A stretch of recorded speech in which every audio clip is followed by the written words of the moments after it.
Dan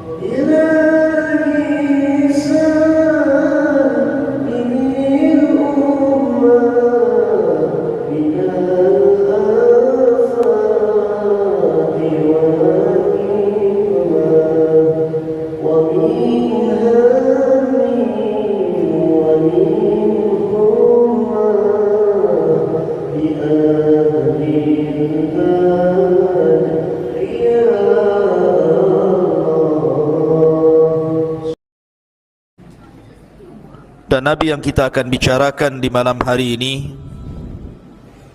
adalah Nabi yang terakhir dari Nabi-Nabi Bani Israel.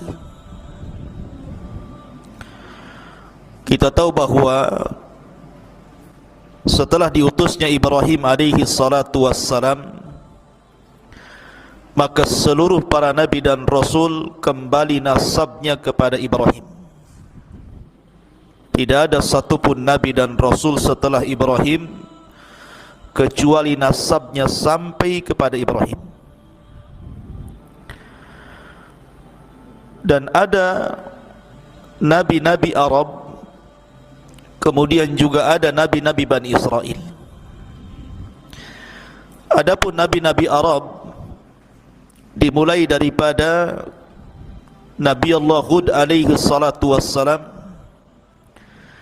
kemudian Nabi Allah Saleh alaihi salatu wassalam, kemudian Nabi Allah Shu'aib, dan ditutup dengan kenabian dan kerasulan Muhammad sallallahu alaihi wasallam. Adapun Nabi-Nabi Bani Israel, maka jumlahnya ada fitnah yang lebih besar dibandingkan fitnah ini. Khuruju Dajjal, keluarnya Dajjal. Tidak ada fitnah yang lebih besar dibandingkan khurujud Dajjal. Makanya Nabi SAW mengatakan, kalau seandainya aku hidup dan Dajjal dimunculkan juga hari ini, aku yang akan membunuhnya. Tetapi kalau seandainya Dajjal itu keluar sementara aku sudah mati, maka kalian akan menghadapi Dajjal masing-masing. Kullu nafsin dha'iqatul maut, maka setiap jiwa pasti mengalami kematian. Karena tidak ada yang bisa membunuh Dajjal kecuali seorang Nabi. Maka Dajjal akan keluar sebagaimana sabda Nabi SAW, lan taqumas sa'atu hatta tarau qablaha asyra ayat. Tidak akan terjadi hari kiamat, kata Rasul, kecuali engkau melihat sebelumnya 10 tanda dari tanda-tanda kiamat besar. Kemudian Rasul menyebutkan yang pertama dukhan, munculnya asap tebal di langit. Yang kedua dabbah, binatang yang melata yang muncul dari perut bumi dan bisa bicara. Kemudian yang ketiga tulu'us syamsi min maghribiha, munculnya matahari dari arah barat. Kemudian yang keempat, kata Rasul, nuzulu Isa, turunnya Isa bin Maryam. Kemudian yang kelima, wa Ya'juj wa Ma'juj, keluarnya dua kabilah besar, Ya'juj dan Ma'juj. Kemudian yang keenam, wa thalathatu khusuf, ada 3 gempa besar. Yang keenam gempa di arah timur, yang ketujuh gempa di arah barat, yang kedelapan gempa di Jazirah Arab. Kemudian kata Nabi SAW, dan yang terakhir manusia akan digiring oleh api dari Adan menuju Syam. Disitulah tempat berkumpulnya manusia. Ma'asyiral muslimin, di sini Nabi SAW menyebutkan nuzul Isa. Isa akan turun. Untuk apa Isa turun itu? Kenapa Isa turun di akhir zaman setelah diutusnya Nabi SAW? Apakah Isa akan mendakwahkan syariat Injilnya kepada manusia? Tidak. Tugas Isa turun bukan itu. Kata Nabi SAW, walladhi nafsi biyadi la yushikanna an yanzila fikum ibnu Maryam, demi zat yang jiwaku berada di tangannya, hampir-hampir Isa akan turun kepada kalian. Kana hakiman adalan, dia akan menjadi hakim yang adil. Fayaksirus salib, akan mematahkan salib. Wa yaqtulul khinzir, akan membunuh babi. Wa yada'ul jizyata, dan akan mengambil upeti. Kemudian kata Nabi SAW, dan harta akan melimpah, sampai-sampai sujud satu kali jauh lebih baik dibandingkan dunia dan isinya, karena banyaknya manusia yang kaya. Kemudian Abu Hurairah radhiyallahu anhu mengatakan, in syi'tum, kalau kalian mau, bacalah ayat wa im min ahlil kitab illa la yu'minanna bihi qabla mautihi. Dan nanti di akhir zaman sebagian besar ahli kitab akan masuk ke dalam Islam berkat dakwah Isa sebelum kematian Isa bin Maryam. Maka Isa ada hubung kait dengan kaum muslimin, karena dia yang akan membantu perang melawan Dajjal. Ketika kaum muslimin dipimpin oleh Muhammad ibn Abdullah atau dikenal dengan Imam Mahdi melawan tentara Dajjal yang diikuti 70.000 orang-orang Yahudi Asfahan lengkap dengan atributnya, tidak sanggup melawan mereka. Sehingga Al-Mahdil Muntadhar dengan pasukan kaum muslimin yang sedikit bersembunyi di bukit di Palestina, sampai akhirnya mereka terkepung dengan tentara Dajjal.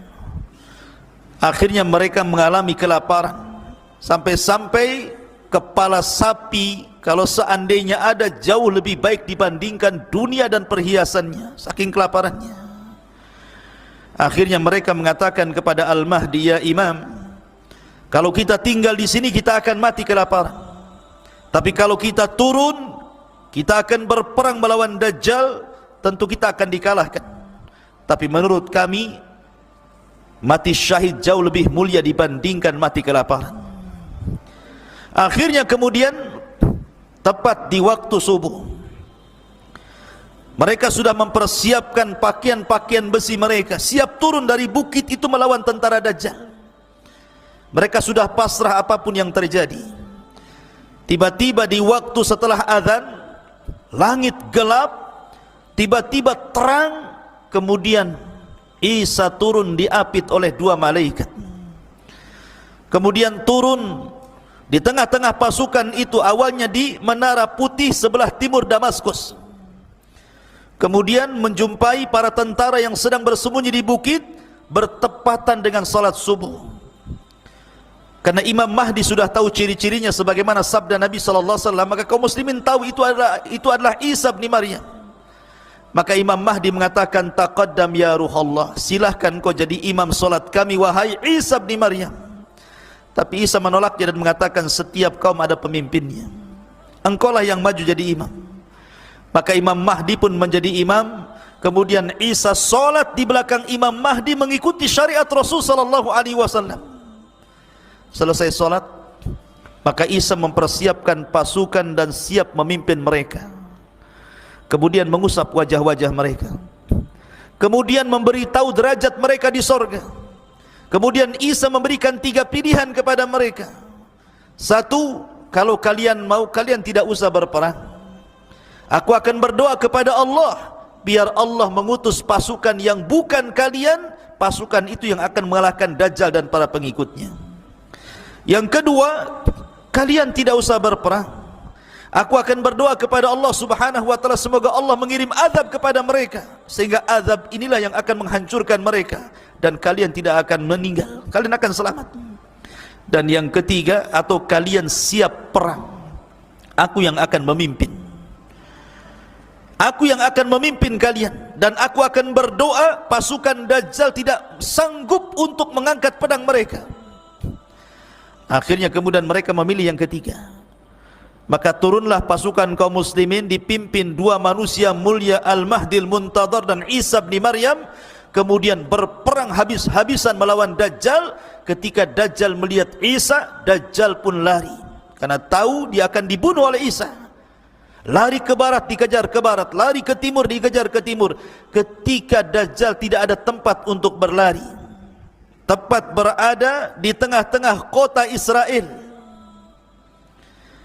Disitulah kemudian Dajjal dibunuh di tangan Isa bin Maryam, ditebas kepalanya, kemudian kepalanya dilempar kepada pasukan orang-orang Yahudi, ketakutanlah mereka. Ketika kemudian Dajjal meninggal dunia, kemudian orang-orang Yahudi ketakutan, maka mereka lari tunggang langgang bersembunyi di batu. Tiba-tiba batu bisa bicara. Ya Muslim, Yahudi di belakang saya, bunuh dia. Sembunyi di pohon-pohon bisa bicara. Tidak ada satupun tempat persembunyian Yahudi kecuali bisa bicara, kecuali satu pohon yang sekarang sedang dilestarikan orang-orang Israel, namanya Gharqad. Tidak mau bicara dia. Makanya orang-orang Yahudi nanam Gharqad sampai hari ini. Pohon Gharqad, pohonnya orang-orang Yahudi, sejenis cemara begitu, tapi cemara bukan Gharqad, ya.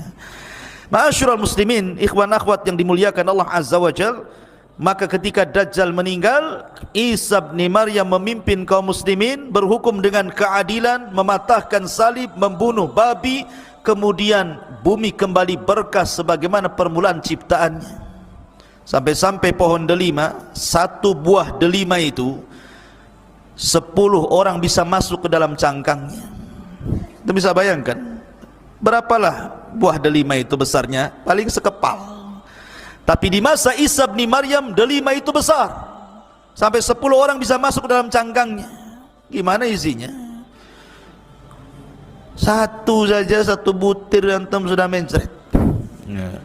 Besar, karena menunjukkan bahwa di zaman itu kembali disuburkan Allah Azza wa Jalla. Dari sini menunjukkan ada hubung kait antara Isa dengan kaum muslimin.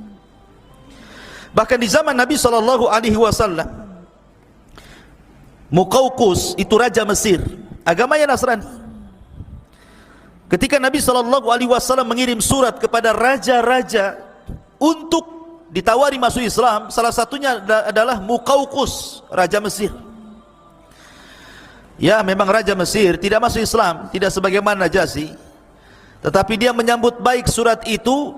Kemudian sebagai balasannya diberikan hadiah Nabi SAW seorang budak namanya Maria Al-Qibtiyah. Dari Maria Al-Qibtiyah, hadiah dari Muqawqus raja Mesir inilah, maka Nabi SAW memiliki putra namanya Ibrahim. Ada hubung kait. Bahkan ketika Nabi SAW mengutus para sahabat untuk hijrah pertama ke Habasyah, Ethiopia, rajanya namanya Ashama ibnu Afjur. Ashama ibnu Afjur itu raja Ethiopia, atau digelar dengan Najasyi, dilindungi oleh orang-orang Najasyi, sehingga ketika orang-orang Quraisy itu berusaha mengembalikan mereka, ditolaknya. Dan belakangan setelah kemudian berdebat dengan Ja'far bin Abi Thalib, orang-orang musyrik, kemudian ditengah-tengahi oleh Najasyi, dibacakan ayat-ayat Al-Quran, belakangan Najasyi masuk Islam.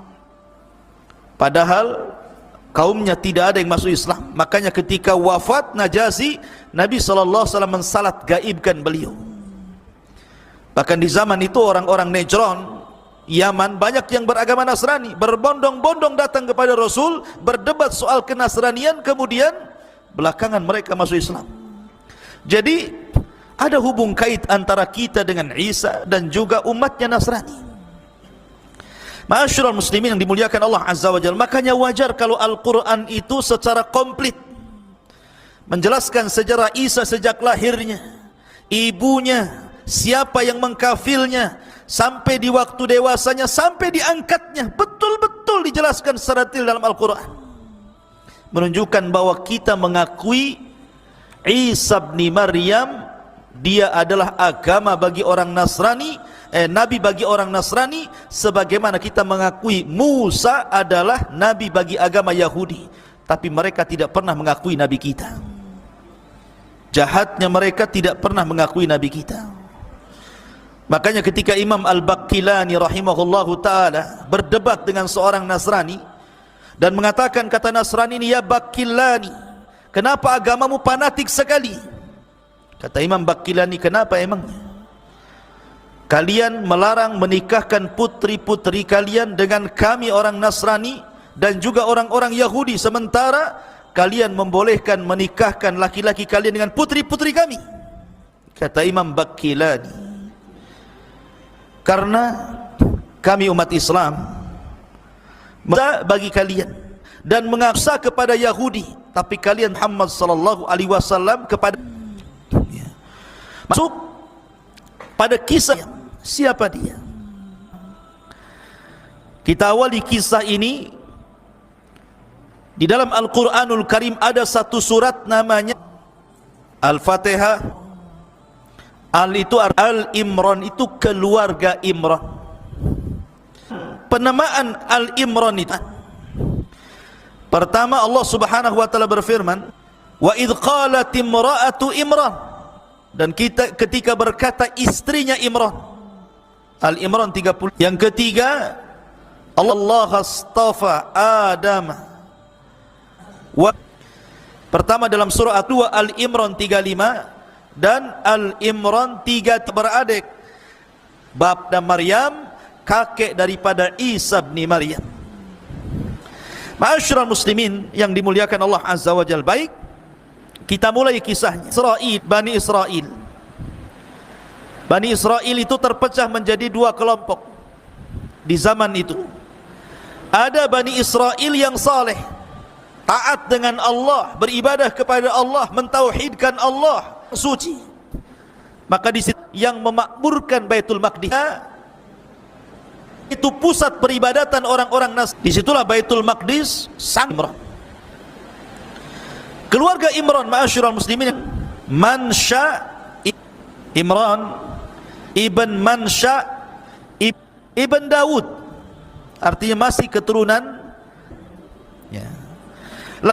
Hannah bintu Faqud.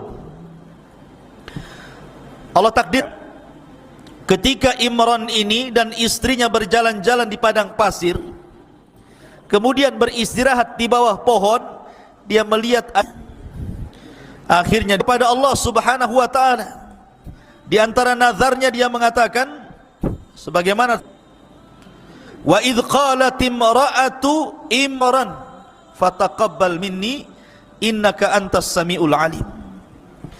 Dia mengatakan, ya Allah, kata istri Imran Hannah ini, aku bernazar kepadamu, kalau aku punya bayi, aku mengandung laki-laki Baitul Maqdis, dan aku wakafkan dia hidup di Baitul Maqdis. Itulah nazarnya. Tetapi Allah Subhanahu wa taala qalat rabbi inni wada'tuha untha. Tapi ketika melahirkan, karena di saat itu kan enggak ada laki-laki ke perempuan gitu ya. Tapi kalau banci tak ada, laki-laki perempuan saja. Ya. Kok dia bukan salah ketika di perutnya? Ya. Apa namanya, Hannah ini tidak tahu kalau isi perutnya itu bayi laki-laki. Apa alasannya? Satu, karena laki-laki lebih kuat tenaganya dibandingkan perempuan. Yang kedua, melakukan khidmat dibandingkan perempuan, karena perempuan kan ada waktu haidnya. Kemudian yang ketiga, laki-laki itu tidak ada aib, bisa berkumpul dengan siapapun. Sementara perempuan kan tidak, nanti takut digoda, memfitnah dan begitu seterusnya. Kemudian yang keempat, tidak ada tuduhan bagi laki-laki. Kalau perempuan hamil saja dituduh kan begitu. Mana laki-laki hamil? Kecuali ada akangnya. Ya. Artinya bahwa bukan kanker, tumor ya. Jadi kenapa Hannah ini ingin punya anak laki-laki? Karena sebab-sebab tadi. Setelah keluar, rupanya bukan anak laki-laki, anak perempuan pula. Makanya kemudian Allah Subhanahu wa taala berfirman di sini, walaysa dzakaru kal untha, dan berbeda laki-laki, tidak sama dengan samaituha Maryam, dan aku beri nama dia Maryam. Jadi Maryam itu yang memberi nama Allah sendiri. Dan ketika Allah mengatakan walaysa dzakaru kal untha, tidaklah laki-laki sama dengan perempuan, maknanya walaupun tapi dia bisa menjangkau semua laki-laki. Karena Rasul mengatakan kamula minar rijal kathirun, laki-laki sempurna itu banyak, tetapi perempuan yang sempurna itu cuma 4. Pertama, istrinya Fir'aun, Asiyah bintu Muzahim. Yang kedua ibunda Isa, Maryam bintu Imran. Yang ketiga Khadijah, istri Nabi sallallahu alaihi wasallam, zaujatun Nabi sallallahu alaihi wasallam. Dan yang keempat Fatimah bintu Rasulillah. Inilah 4 wanita terbaik dunia. Salah satunya siapa? Salah satunya Maryam. Ya. Karena Maryam ini adalah wanita yang luar biasa. Wa inni sammaituha Maryam wa inni u'idzuha bika wa dzurriyyataha minasyaitonir rajim. Lihat bagaimana Allah janji membuat perlindungan kepada Maryam, dan sesungguhnya saya akan melindungi Maryam dan keturunannya dari setan yang terkutuk. Karena begini ikhwan, Nabi SAW bersabda, ma min mauludin illa syaitanu yamassuhu hina yulad fayastahillu sarikhan min masyati syaitan iyahu illa Maryam wabnaha, kata Rasul. Ketika anak dilahirkan, maka setan pasti akan menusuknya dengan jarinya di lambung kirinya atau kanannya hingga bayi itu menangis. Kenapa? Makanya setiap bayi yang dilahirkan pasti menangis. Itu karena ditusuk lambungnya sama setan itu, tapi tidak membahayakan bayi. Setan menusuk itu ingin ngasih tahu, aku musuhmu mulai hari ini, maksudnya memberitahu permusuhannya. Maka semua bayi termasuk antum ini pernah ditusuk lambungnya sama setan saat lahir. Ya. Makanya ada yang kesetanan juga. Waktu tidur ngantuk. Masyarul muslimin yang dimuliakan Allah Azza wa Jal, kecuali 2 tidak pernah ditusuk setan saat lahirnya. Kata Rasul, illa Maryam wabnaha, kecuali Maryam dan putranya Isa bin Maryam. Allah lindungi dari syaitan. Makanya Allah Subhanahu wa taala mengatakan tadi, wa inni u'idzuha bika wa dzurriyyataha minasyaitonir rajim. Kemudian fataqabbalaha rabbuha biqabulin hasanin wa ambataha nabatan hasanan wa kaffaraha Zakaria. Maka Tuhannya menerima sebagai nazar dengan penerimaan yang baik dan mendidiknya dengan pendidikan yang baik, dan Allah menjadikan Zakaria sebagai pemelihara bagi Maryam bintu Imran. Jadi kisahnya seperti ini. Jadi ketika kemudian nazarnya diterima, lahirlah Maryam bintu Imran. Allah takdirkan saat hamil, Imran meninggal dunia. Artinya ketika Maryam lahir, dia menjadi wanita yatim karena ayahnya meninggal, sementara ibunya sudah tua, tidak sanggup merawatnya. Dan dia sudah bernazar untuk memberikan bayi yang baru lahir ini. Dalam riwayat ketika melahirkan saja langsung dibungkus, kemudian dibawa ke Baitul Maqdis, langsung diserahkan kepada Zakaria. Tetapi orang-orang di Baitul Maqdis, ahli ibadahnya, para ruhbannya tidak terima. Kami juga mau, wahai Zakaria, jangan engkau saja yang memelihara, karena itu anak dari orang suci Imran, keluarga terbaik dan termulia. Akhirnya kata Zakaria gini saja, saya tidak bisa langsung memiliki bayi ini, bagaimana kalau kita taruhan? Kumpulkan semua ruhban, semua padri-padri, semua pendeta-pendeta ahli ibadah, kita qur'ah, kita mengundi siapa yang berhak untuk mengkafil anak bayi Maryam ini. Akhirnya semua ubad pada datang dari mana-mana. Bagaimana caranya? Kata Zakaria, cara undian kita sepakati, masing-masing kalian bawa pena, bawa pulpen, bawa patlot, ya. Kemudian masing-masing kalian berdiri di tepi sungai yang deras. Maka berjejerlah para rahib, para pendeta, para padri, orang-orang ahli ibadah itu berjejer semua di tepian sungai. Kata Zakaria, kalau seandainya kolam kalian dilempar ke sungai itu hanyut, berarti kalian kalah. Tapi kalau pena kalian dilempar justru dia melawan arus, maka kalian menang. Akhirnya semua pena dilempar ke sungai itu, ya hanyutlah. Gimana? Pena dilempar ke sungai hanyut. Ternyata cuma satu yang tidak hanyut, justru dia melawan arus jalannya, penanya Zakaria. Lah ketika itulah maka Zakaria menang undian, maka dia berhak untuk mengkafil Maryam. Maka Zakaria dan istrinya akhirnya pun mengkafil merawat Maryam sedari kecil. Betul-betul diletakkan di atas Baitul Maqdis, ruangan khusus di mihrab. Tidak pernah keluar dari situ.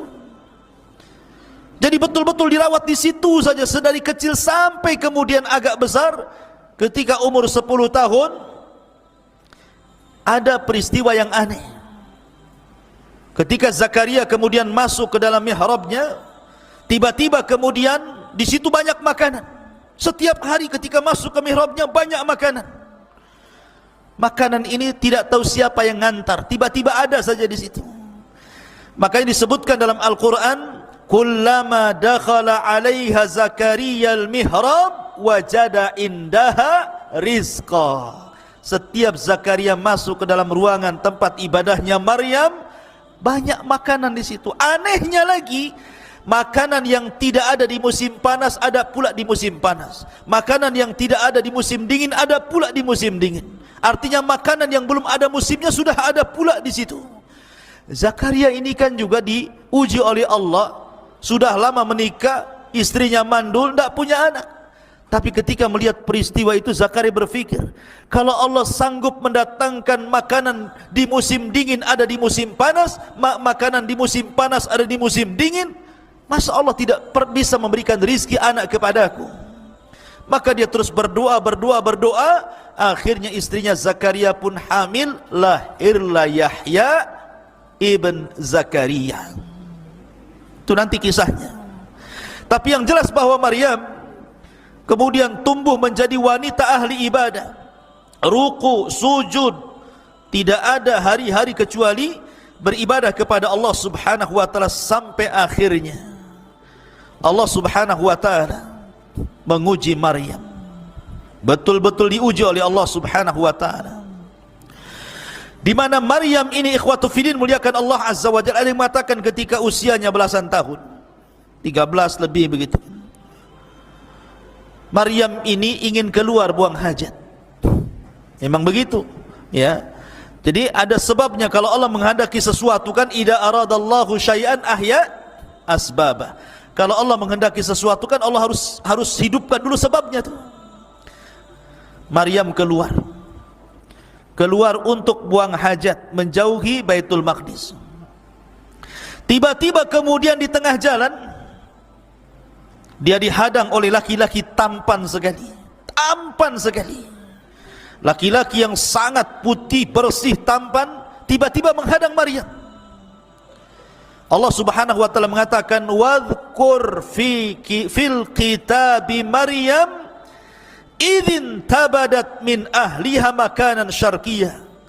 Ceritakan wahai Muhammad kisah Maryam di dalam Al-Quran ketika dia mengasingkan diri dari keluarganya ke tempat sebelah timur dari Baitul Maqdis. Fattakhadat min dunihi hijaba fa arsalna ilaiha ruhana fatamatsala laha basharan sawiyya. Lalu dia memasang tabir melindunginya pakai pakaian yang tebal, tidak kelihatan apapun kecuali matanya. Kata Allah, lalu kami utus ruh kami Jibril, kemudian disuruh untuk tasyakkul, menyerupai manusia yang sempurna, yang paling tampan. Tiba-tiba Jibril yang dalam bentuk manusia tampan itu menghadang Maryam. Lihat, Maryam tidak pernah melihat laki-laki di mihrabnya. Sekali diperlihatkan laki-laki tampan sekali. Kalau wanita di zaman sekarang langsung salaman, hai siapa namanya, jomblo atau apa gitu. Tapi Maryam wanita suci, dia mengatakan qala inni a'udzu birrahmani minka in kunta taqiyya. Maryam mengatakan, sungguh aku berlindung kepada Allah, jauhi aku jika engkau orang yang bertakwa. Dia menjaga kesuciannya. Bukan kayak wanita sekarang pegang handphone cari pula pertemanan, si Alan, si Awam, siapa namanya, Alan pula ya, sebut-sebut ya. Ngapain cari-cari teman di Facebook? Kayak beli kecoa dalam karung itu namanya. Ya. Ma'asyiral muslimin yang dimuliakan Allah Azza wa Jalla, maka Jibril mengatakan, "Qa innama ana rasulu rabbik li ahaba laki ghulaman zakiyya." Jibril pun berkata, sesungguhnya aku hanyalah utusan Allah untuk menyampaikan anugerah kepadamu wahai Maryam, seorang anak laki-laki yang kelak akan disucikan Allah. Subhanallah. Ada yang mengatakan Isa bin Maryam ini memiliki beberapa nama. Ada yang mengatakan Isa, ada yang mengatakan kalimah, ada yang mengatakan Ruhul Qudus itu ya. Ada yang mengatakan Al-Masih. Jadi Isa itu punya 4 nama. Isa, kalimah, Al-Masih, Ruh. Itu nama Isa. Kenapa disebut kalimah? Kenapa disebut Al-Masih? Kenapa disebut Ruh? Karena kalimat itu Isa diciptakan sama dengan Adam, kun fayakun. Kalimat kun fayakun, jadi maka jadilah. Karena proses manusia itu ada yang diciptakan Allah tanpa ayah dan bapa, Adam alaihi salatu wassalam.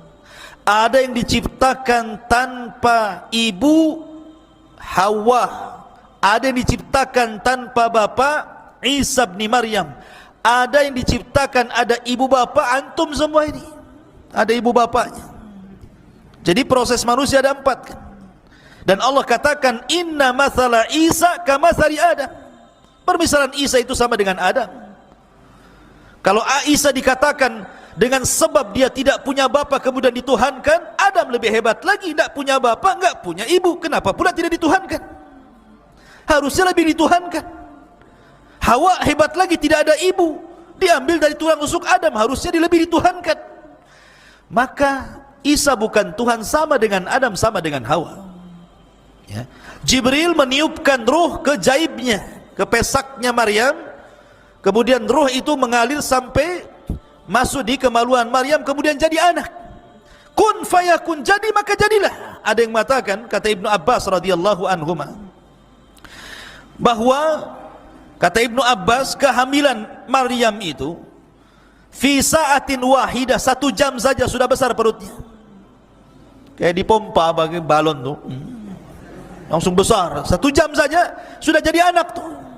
Itu kata Ibnu Abbas. Ada riwayat yang seperti itu. Ada yang mengatakan Isa dalam kandungan Maryam itu 9 ashur, seperti pendapat Ibnu Katsir rahimahullahu taala, ya 9 bulan sama dengan bayi-bayi yang lainnya. Ada yang mengatakan 8 ashur, 8 bulan. Ada yang mengatakan 6 ashur, 6 bulan. Jadi ada yang mengatakan 1 jam, ada yang mengatakan 9 bulan, ada yang mengatakan 8 bulan, ada yang mengatakan 6 bulan, dan ada yang mengatakan 1 jam saja. Tetapi Ibnu Katsir merojehkan Maryam sama dengan wanita-wanita yang lainnya 9 bulan mengandung Isa bin Maryam. Ketika dia mengandung, ikhwan, tentu seorang wanita berfikir dia tidak pernah berhubungan dengan laki-laki, disentuh pun tidak, tiba-tiba hamil. Apa yang akan dikatakan kepada manusia, ini bayinya siapa? Tentu orang-orang yang akan mengatakan Maryam berzina. Sama dengan wanita di zaman sekarang ingin seperti Maryam, punya anak gak jelas bapaknya ya. Jadi Maryam mengatakan, dia mengatakan qalat anna yakunu li ghulamun wa lam yamsasni bashar wa lam aku baghiyya. Maryam berkata, bagaimana mungkin aku mempunyai anak laki padahal tidak pernah laki-laki menyentuhku dan aku bukan seorang pezina. Maka Allah katakan qala kadzalika qala rabbuk huwa alayya hayyin wa linaj'alahu ayatan linnas wa rahmatan minna wa kana amran maqdiyya. Maka Jibril memberitahu, demikianlah Tuhanmu berfirman, hal itu mudah bagiku, dan agar kami menjadikannya suatu tanda kebesaran Allah bagi manusia dan sebagai rahmat dari kami, dan hal itu adalah sesuatu urusan yang sudah diputuskan. Memang begitu takdirnya wahai Maryam, memang takdirnya seperti itu, kau harus hamil. fahamalathu fantabadat bihi makanan qasiyya. Maka Maryam pun mengandung, lalu dia mengasingkan diri dengan kandungannya ke tempat yang sangat jauh. Maryam pun bersembunyi. Tapi ketika kemudian Maryam ini sudah membesar kandungannya, dia curhat kepada saudarinya, saudari daripada Maryam, istri daripada Zakaria alaihi salatu wassalam. Dia mengatakan pada istrinya Nabi Allah Zakaria, bagaimana mungkin aku bisa hamil? Bagaimana mungkin aku bisa hamil? Sementara tidak ada satupun laki-laki yang menyentuhku. Maka kata istrinya Zakaria, masih saudarinya Maryam, dia mengatakan, inni ara ma fi batni yasjudu lima fi batnik. Wahai Maryam, sama-sama hamil. Dia lahir nanti Yahya, sementara Maryam lahir Isa. Kata istrinya Zakaria, sesungguhnya bayi yang ada di perutku sujud kepada bayi yang ada di perutmu, katanya. Ini ta'zim. Di zaman dulu boleh sujud seperti ta'zim, tapi syariat Islam tidak boleh. Sampai-sampai akhirnya ada orang soleh, sangat soleh, namanya Yusuf An-Najjar. Itu orang soleh yang hidup di Baitul Maqdis. Dia mikir bagaimana Maryam bisa hamil. Dia takut kalau orang-orang kemudian menuduh Maryam dengan tuduhan macam-macam, sementara Maryam sudah dikenal wanita suci kala itu. Akhirnya kemudian kata Yusuf An-Najjar berdialog dengan siapa? Dengan Maryam. Kemudian mengatakan kepada Maryam bintu Imran rahimahullahu ta'ala, ya Maryam, inni sa'iluki an amrin fala ta'tajili alayya. Wahai Maryam, saya ingin bertanya kepadamu tentang perkara, sebuah urusan, jangan tergesa-gesa jawabnya. Fala ta'tajili alayya, jangan tergesa-gesa jawabannya. Qalat, kata Maryam, apa itu? Kata Yusuf An-Najjar, hal yakunu qad syajaratun min ghairi haq. Maryam, adakah ceritanya pohon tumbuh bukan dari bijinya, tahu-tahu tumbuh saja? Wa hal yakunu zar'un min ghairi badrin, apakah ada semacam padi atau yang lainnya tiba-tiba tumbuh tanpa biji? Wa hal yakunu waladun min ghairi ab, ataukah ada seseorang anak lahir tanpa bapak? Maryam paham dengan pertanyaan itu. Tapi Maryam cerdas dan mengatakan, adapun perkataanmu, apakah mungkin pohon tumbuh tanpa ada biji dulu, ataupun mungkin padi-padian tiba-tiba tumbuh tanpa ada benih? Maka Maryam mengatakan, bagaimana dahulu ketika Allah menciptakan pohon, apakah juga dari biji? Tentu tidak, kun fayakun. Adapun kemudian kalau seandainya kau mengatakan adakah anak kemudian lahir tanpa ayah, ya, Adam alaihi salatu wassalam lahir tanpa ayah, bahkan tanpa ibu. Hawa lahir tanpa ibu. Kalau seandainya aku mengandung tanpa ayah, ini keajaiban dunia, apa salahnya? Dari sini kemudian Yusuf An-Najjar mempercayai apa kata-kata Maryam ini, kemudian berusaha untuk menutupi dari orang-orang dan menasihati agar Maryam saat kelahiran keluar dari Baitul Maqdis jangan ada yang tahu. Subhanallah, ketika kandungan sudah membesar, tentu orang akan malu. Seorang wanita pasti malu. Padahal Maryam itu wanita suci, pasti akan dituduh juga, apalagi wanita di zaman sekarang kan. Makanya kemudian Maryam pun berusaha untuk keluar dari Baitul Maqdis, kemudian mengarah ke Bethlehem atau Baitul Lahmin. Di situ tempat kelahiran Isa bin Maryam. Di tengah-tengah kebun kurma, di tengah-tengah kebun kurma, di waktu yang sangat-sangat panas sekali, ya. Jadi Isa itu lahirnya di musim panas, bukan di musim dingin, karena tidak ada kurma itu musimnya musim dingin. Rata-rata kurma itu di musim panas. Tapi kalau kita melihat umpamanya ulang tahun Nasrani saat ini, kemudian difilm-filmkan dengan film seperti Santa Claus atau apa kan, biasanya cenderung pakai jaket, pakai apa, kemudian ski di salju-salju kan, itu ya. Tidak ada. Isa itu dalam Islam, kita tidak menyinggung agama mereka, tetapi kita menjelaskan secara agama kita Islam bahwa Isa lahir di musim panas, bukan di musim dingin. Karena di musim panas itu kurma musim. Ya. Makanya di sini perhatikan dalam Al-Qur'anul Karim mengatakan, ketika kemudian Maryam pun fahamalathu fantabadat bihi makanan qasiyya, Maryam pun mengandung lalu dia mengasingkan diri dari kandungannya ke tempat yang jauh. Kemudian faja'ahal mahadu ila jid'in nakhlati qalat ya laitani muttu qabla hadha wa kuntu nasyan mansiya. Kemudian rasa sakit akan melahirkan memaksanya bersandar pada pangkal pokok kurma. Maryam pun berkata, wahai, betapa baiknya aku mati sebelum ini dan aku menjadi seorang yang tidak pernah diperhatikan dan dilupakan manusia. Malu dia di sanjung-sanjung Bani Israel, wanita suci, tiba-tiba kemudian hamil tanpa bapak.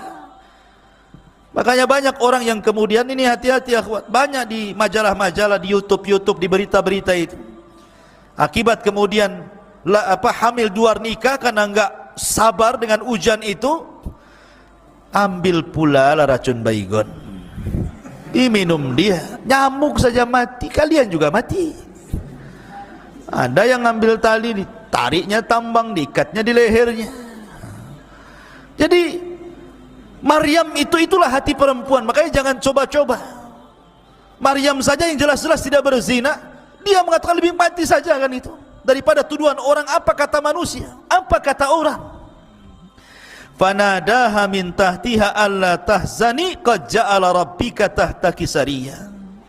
Maka Jibril berseru kepadanya dari tempat yang rendah, janganlah engkau bersedih hati wahai Maryam, sesungguhnya Tuhanmu telah menjadikan anak sungai di bawahmu. Allah sudah mempersiapkan kelahirannya. Ada sungai kecil di bawahnya, kemudian bersandar di pohon kurma, pohon itu pula lagi berbuah, rutobnya lagi ranum-ranumnya. Kemudian wahazzi ilaik bijid'in nakhlati tusaqit alaiki rataban janiyya. Wahai Maryam, goyangkanlah pohon kurma itu ke arahmu, niscaya pohon itu akan menggugurkan buah kurma yang masak kepadamu. Fakuli washrabi wa qarri ainan fa imma tarayinna minal bashari ahadan faquli inni nadartu lirrahmani sauman fala ukallimal yawma insiya. Makanlah Maryam, minumlah Maryam, bersenang hatilah wahai Maryam.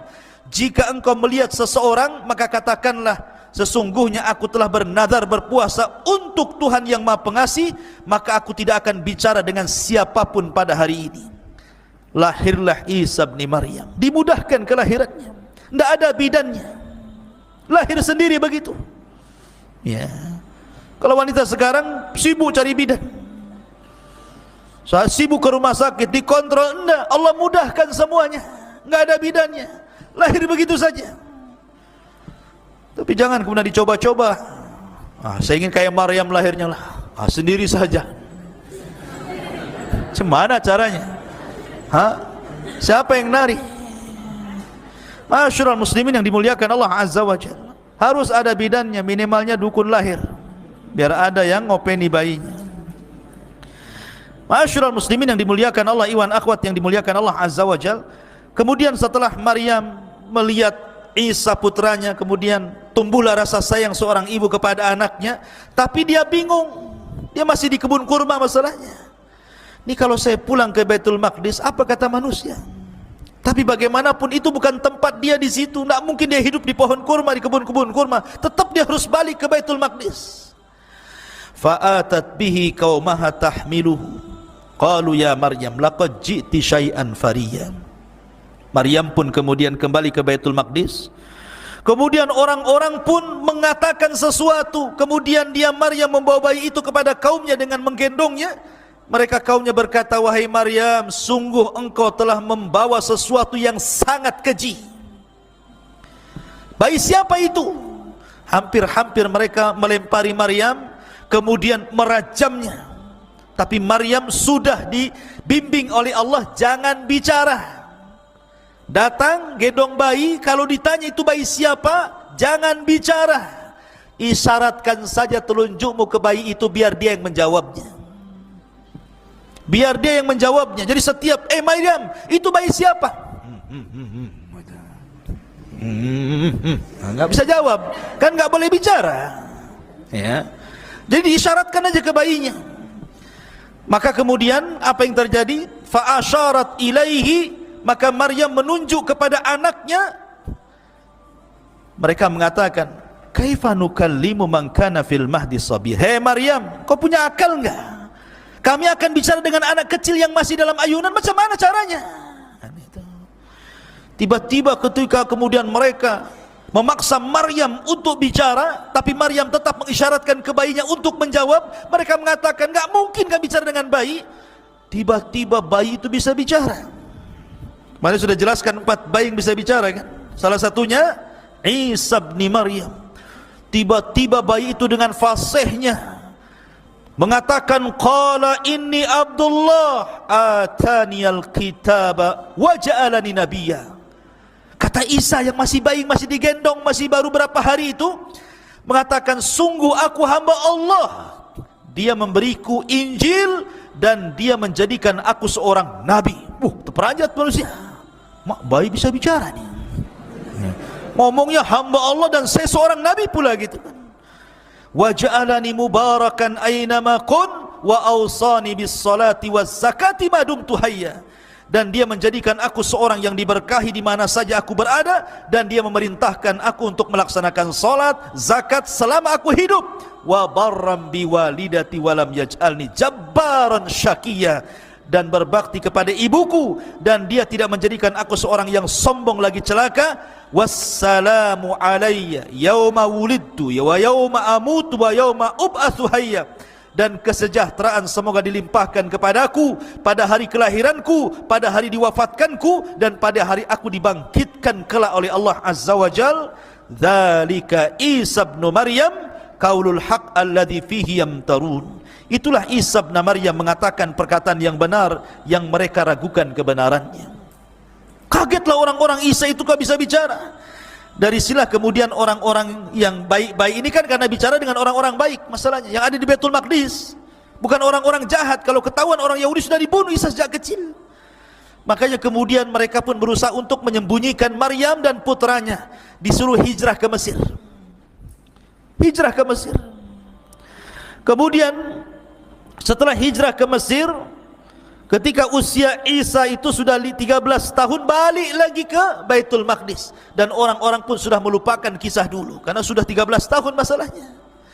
Disinilah Allah subhanahu wa ta'ala tampakkan kepada Isa bin Maryam banyak mukjizat yang disaksikan manusia sedari kecil sampai diangkatnya menjadi Nabi dan Rasul.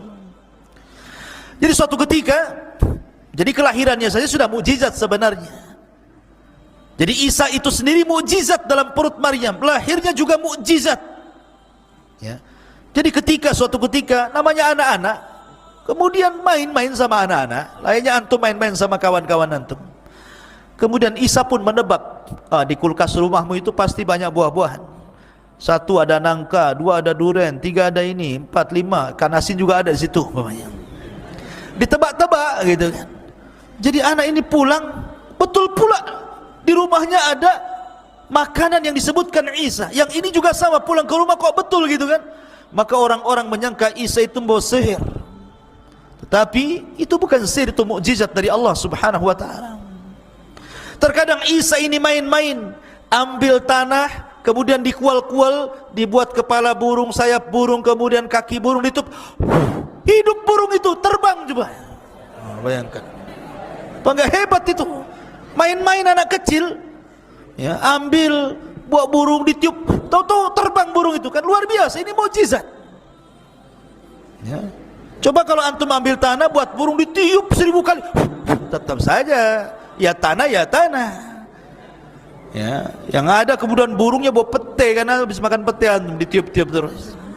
Jadi intinya bahwa Isa dari kecil sudah ditampakkan itu. Sampai-sampai akhirnya ada orang sakit buta, sini, diusap, sembuh dia. Ya, ada penyakit kulit, penyakit kurap gitu ya kan, diusap sembuh dia penyakitnya, abrosnya sembuh. Jadi Isa bisa mengobati. Sampai akhirnya ada kasus, ada orang meninggal, kemudian orang mengatakan carilah Isa, kasih tahu siapa pembunuhnya, hidupkan dia lagi katanya. Akhirnya dia datang, diusap, karena izin Allah hidup. Siapa yang bunuh kau? Si Anu. Oh, itu sudah. Sampai ada raja yang baru meninggal, pembesar yang baru meninggal, jenazahnya lewat di antara Nabi Isa, dan orang mengatakan, ya Isa, hidupkan ini raja kami. Akhirnya Isa berdoa kepada Allah, dihidupkan kembali karena izin Allah. Karena memang setiap mukjizat seorang nabi itu akan disamakan dengan kebiasaan kaumnya. Contoh Musa, kebiasaan kaumnya itu suka belajar ilmu sihir. Jadi madrasah-madrasah sihir di zaman Nabi Musa itu luar biasa. Madrasah Harry Potter atau apa itu namanya. Ya. Tukang-tukang sihir itu. Ya, jadi ada madrasahnya, ada sekolahnya itu. Makanya kemudian Allah berikan kepada Musa mukjizat yang sama dengan mereka, tapi bukan sihir, lebih hebat dibandingkan tukang-tukang sihir.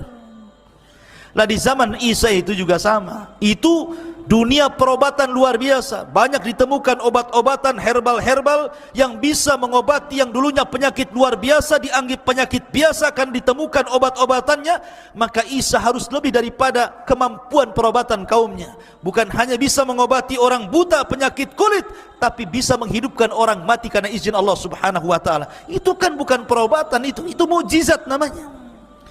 Tetapi ikhwatu fiddin yang dimuliakan Allah Azza wa Jalla, tetap saja jangankan Bani Israel yang kufur, yang melawan dan menentang dakwah Nabi Isa bin Maryam, orang-orang Hawariyun, qala man ansari ila Allah, qala al-hawariyuna nahnu ansarullah. Orang-orang Hawariyun itu jumlahnya 12 orang.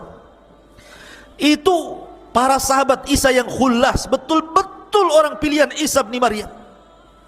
Sama dengan Rasul mengatakan ketika bersabda tentang Zubair bin Awwam, sesungguhnya hawari umat ini adalah Zubair bin Awwam, kata Rasul. Rasul punya hawariyun sebagaimana Isa juga punya hawariyun. Rasul punya sahabat-sahabat pilihan seperti 10 orang yang dijanjikan masuk surga, al-asyaratul mubasyiruna bil jannah. Jadi orang-orang hawariyun ini, ketika Isa bin Maryam diangkat menjadi nabi dan Rasul, kemudian mendakwai orang-orang dan banyak yang kemudian mengikuti Isa, maka orang-orang Hawariyun menyaksikan bagaimana mukjizat tampak di hadapan mereka. Tapi masih juga kemudian mereka terkadang minta yang aneh-aneh kepada Isa. Sampai suatu ketika difirmankan oleh Allah, wa id auhaitu ilal hawariyin, ketika kami wahyukan kepada hawariyin. Di sini an aminu bi wa bi rasuli, untuk beriman denganku dan dengan Rasulku. Qalu amanna washhad bi anna muslimun, kami beriman, saksikan ya Allah kami termasuk orang-orang yang berserah diri.